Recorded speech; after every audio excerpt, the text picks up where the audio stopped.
A robot didn't do my homework. I did it.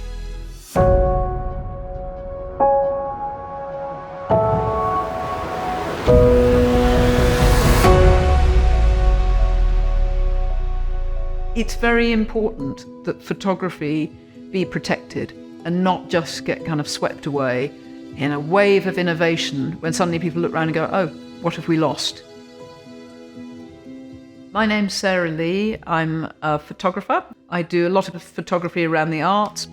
I work with BAFTA and I do my own work. I did a book a couple of years ago called West of West. My first Leica was an M6, which I was thrilled to get and really thought I'm a proper photographer now. I'd only been working professionally for a year or so. Years later, I did a big job with Coldplay, which I was very excited about, and it paid me enough to get a Leica M, which was the first digital Leica I had. And very quickly after that, I realized I just loved the M. I went M9, M240, M10, M10-P, M11, and now the M11-P. I do a lot of portraiture, and I find turning up with an M immediately puts your subject at ease. I've worked with The Guardian for 24 years now. I tend to get sent to take a portrait with a cabinet minister or a film director, and often they say, yeah, we want it to look like high-end magazine portraiture, but you've got 5 minutes and no control over the location. And I actually love that. I like finding a picture when you don't have a lot of control.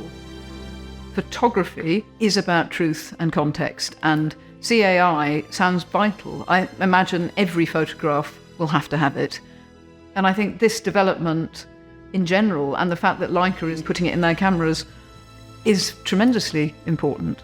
Leica content credentials, I think they're going to be essential to me as a photographer going forward. At the moment you have metadata, which you can put copyright, the context of the picture, but metadata can be stripped, it can be altered. This is like a homing tag back to me, and back to context and truth, that it is my image and it is what I say it is. A robot didn't do my homework, I did it. This is a way of protecting my individual images, my reputation, my relationship with my clients. Photography is my vocation, but it's also my business. That's quite important. But actually, on a broader sense, it's protecting photography.